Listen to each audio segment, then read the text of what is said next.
Hi అండి, welcome to Ramya Sanju channel. ఈరోజు Sunday special mutton curry ఎలా చేయాలో చూపించబోతున్నాను మన ఛానల్లో.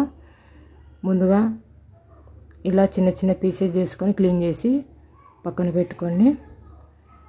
ఇప్పుడు ఇందులో ఆయిల్ వేద్దాం. ఇలా ఆయిల్ వేసాక కారం వేద్దామండి. మీకు తగినంత కారం వేసుకోండి. అలాగే ఉప్పు, సాల్ట్ కొంచెమే వేసుకోండి. పసుపు, అల్లం వెల్లుల్లి పేస్ట్ వేద్దాం. ఈ విధంగా కలపండి అన్నీ. ఇలా కలిపి ఒక హాఫ్ అన్ అవర్ పక్కన పెట్టేద్దాం. అలాగే సన్నగా తరిగిన ఉల్లిపాయలండి, నేనైతే 4 తీసుకున్నాను. ఇవి సన్నగా తరిగి మిక్సీలో వేద్దాం. ఆనియన్ పేస్ట్ చేసి పక్కన పెట్టేద్దామండి. ఈ విధంగా అలాగే సన్నగా తరిగిన పుదీనా, నేనైతే ఒక కట్ట తీసుకున్నాను మొత్తం. ఇలా సన్నగా తరిగి పక్కన పెట్టుకోండి. ఇప్పుడు స్టవ్ పైన కుక్కర్ పెట్టండి.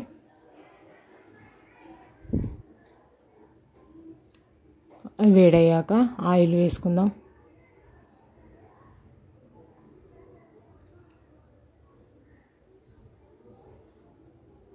ఇప్పుడు సాజీరా, 3 బిర్యానీ ఆకులు, దాల్చిన చెక్క వేసుకుందాం. లవంగాలు వేసుకుందాం.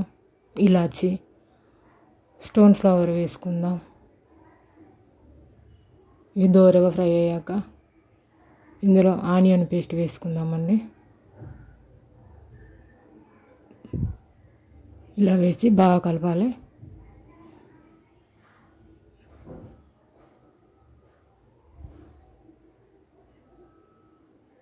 ఇలా పచ్చివాసన పోయేంత వరకు కలపాలి.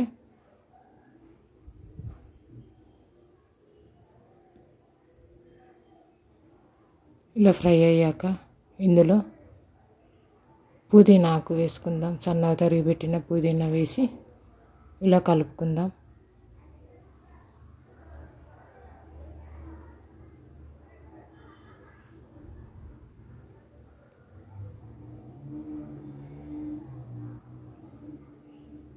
ఇందులోనే అల్లం వెల్లుల్లి పేస్టు,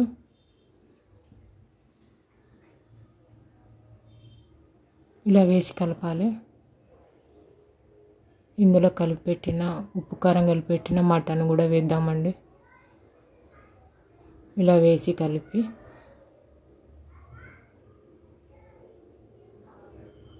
ఒక నిమిషం పాటు మూత పెట్టేద్దాం.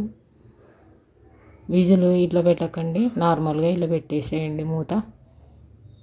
ఈ విధంగా 2 మినిట్స్ తర్వాత చూద్దామండి. తీసి మళ్ళీ కలిపి పెట్టుకుందాం.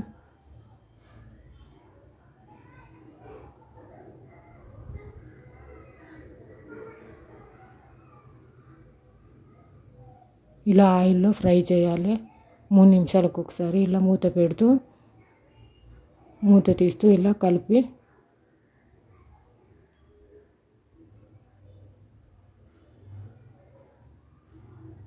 ఈ విధంగా కలపాలండి.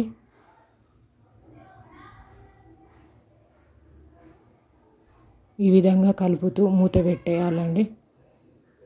మనకు స్మెల్ రాకుండా ఉంటుంది. ఇప్పుడు పక్క స్టవ్ పైన ఒక ప్యాన్ పెట్టుకుందాం. అందులో దాల్చిన చెక్క, లవంగాలు, ఇలాచి వేసుకుందాం. అందులో కుడక ముక్క వేసుకుందాం. ఈ విధంగా వేయించి దూరగా ఫ్రై చేసి పక్కన పెట్టేసి ఇప్పుడు 3 టమాటాలు తీసుకొని చిన్నగా తరిగి పెట్టండి. ఈ విధంగా ఇప్పుడు మళ్ళీ మూత తీసి ఈ విధంగా కలపాలి.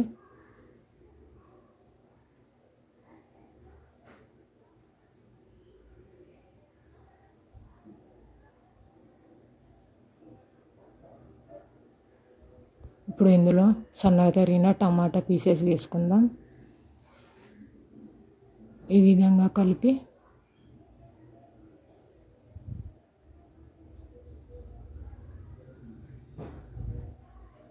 మళ్ళీ ఒక 2 నిమిషాలు ఇట్లా మూత పెట్టి తీసి కొంచెం పుదీనా వేసుకుందామండి. మళ్ళీ కలిపి కొన్ని వాటర్ వేసుకుందాం. 1 గ్లాస్ వాటర్ వేసాను నేనైతే. ఇప్పుడు కుక్కర్ మూత పెట్టేద్దాం. నేనైతే 6 విజిల్ పెట్టేస్తానండి.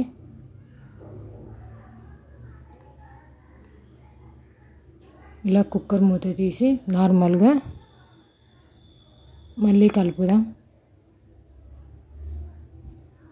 ఈ విధంగా కలిపి ఇందులో సాల్ట్ వేద్దామండి. ఇప్పుడే మీకు తగినంత ఉప్పు వేసుకోండి. ఇప్పుడే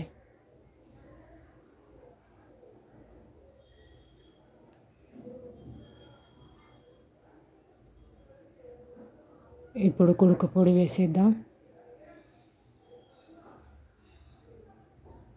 ఈ విధంగా ఉడికిన తర్వాత ఇందులో ధనియా పౌడర్ వేద్దామండి. 2 స్పూన్లు.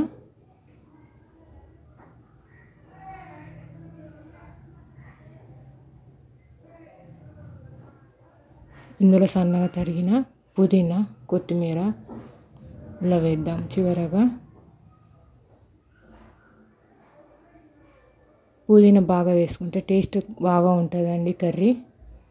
అందుకే నేను పుదీనా బాగా వేస్తాను.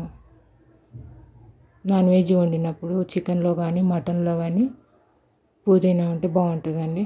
చూడండి ఈ విధంగా పీసెస్ చాలా మెత్తగా ఉడికింది. అంతేనండి, చాలా టేస్టీగా ఉండే మటన్ కర్రీ అయిపోయింది.